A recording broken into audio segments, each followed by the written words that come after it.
嗱，點解阿 Sir 會講常理？嗱，咁多個木又通晒根，咁呢個係學理。阿 Cass 講係冇錯嘅，但阿 Sir 而家講常理。咁原來算八字難在咩咧？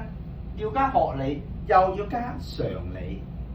如果你兩者都可以攞到平衡咧，你算命一定叻。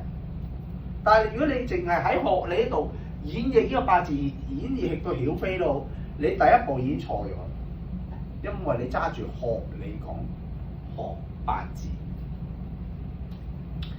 記唔記得頭先講，如果阿媽生佢第一個，呢個癸水生佢係咪好辛苦？生得好辛苦，或者照顧得佢好辛苦。好啦，照顧得佢咁辛苦，咁而家用咗呢個媽角度睇，咁阿媽會唔會再有能力去生第二個咧？嗱，呢度要諗咯喎，常理啦，呢個就係。